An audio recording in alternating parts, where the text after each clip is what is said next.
India's worst aviation meltdown in years began quietly, almost imperceptibly.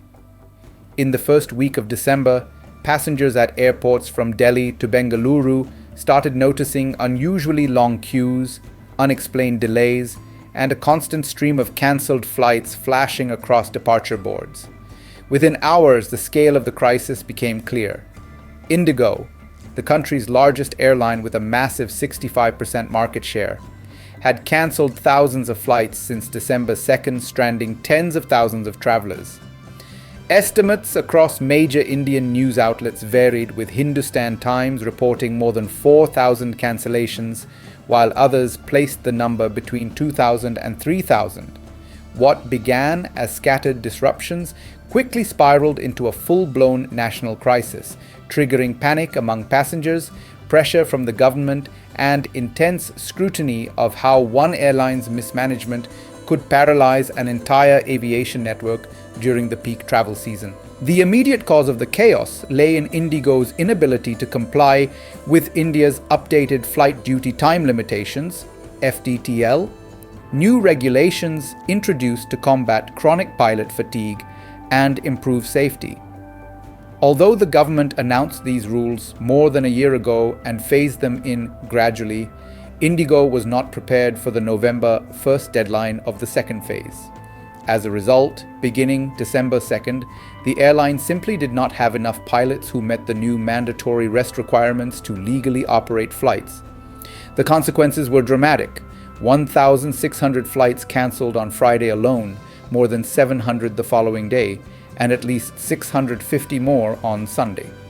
According to figures quoted by Reuters, airports such as Bengaluru, Mumbai, Delhi, and Hyderabad saw over 380 cancellations in a single day. Passengers slept on airport floors, missed weddings, business trips, and medical appointments, and many were left without clear information about whether they would be able to travel at all. To understand why the new FDTL rules triggered such an operational collapse, it's important to examine what the regulations actually demand. Pilots' mandatory weekly rest was increased from 36 hours to 48. Late-night flying hours were capped at 10. The number of landings between midnight and early morning was limited to 2 per week. Airlines were also required to submit quarterly fatigue reports. These reforms were widely welcomed by aviation experts and pilot unions, who had long warned that India's pilots were flying dangerously long hours with insufficient rest. The Federation of Indian Pilots criticized IndiGo for ignoring the 2-year preparation window, freezing hiring, and engaging in non-poaching agreements instead of expanding its workforce. Former Air Asia CFO Vijay Gopalan described the airline's preparations as lackadaisical and nonchalant, while pilots privately told reporters that the airline focused too heavily on cost-cutting rather than compliance. In short, IndiGo miscalculated and the system collapsed. As mass cancellations mounted, the Indian government was forced to step in. Civil Aviation Minister Kinjarapu Rammohan Naidu publicly blamed IndiGo's mismanagement, emphasizing that other airlines had adjusted to the new rules without major disruptions. The ministry ordered a high-level inquiry, issued multiple warnings to the airline's leadership, and even capped ticket prices as flight fares skyrocketed to predatory levels. Some one-way tickets between major metros shot past 20,000 rupees, prompting outrage on social media. To stabilize operations, the government granted IndiGo temporary exemptions from key FDTL rules until February 10th, allowing pilots to exceed the nighttime landing limits and easing restrictions on flight duty hours. The aviation watchdog DGCA also sent a strongly worded letter warning IndiGo CEO Peter Elbers that regulatory action would follow if the airline failed to restore reliable service. The government even issued train tickets for stranded passengers, a rare move underscoring the scale of the emergency. Facing mounting criticism, IndiGo eventually acknowledged that the crisis resulted from misjudgment and planning gaps. CEO Peter Elbers released a video statement apologizing for the turmoil, explaining that normalcy would take time due to the size, scale, and complexity of the airline's operations. IndiGo laid out a three-step action plan: improving customer communication and refunds, ensuring regulatory alignment with DGCA, and stabilizing operations by gradually increasing flight numbers. According to the airline, it operated more than 1,650 flights on Sunday, up from 1,500 the day before, and said that 137 of its 138 destinations were now active. A full waiver on cancellations and rescheduling requests was also announced for bookings until December 15th. IndiGo maintains that operations will return to normal between December 10th and 15th, though aviation experts warn that restoring pilot rosters and clearing passenger backlogs may take longer than anticipated. Meanwhile, other Indian carriers have managed to avoid similar disruptions, revealing sharp contrasts in operational planning. Akasa Air, a relatively young budget airline, proactively hired new pilots throughout the year, enabling it to adjust smoothly to FDTL requirements. Tata-owned Air India also increased domestic crew strength in advance, helping it maintain stable services.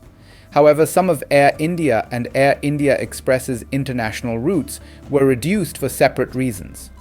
The airlines initiated broader safety checks following the tragic June crash in Gujarat that killed 241 people.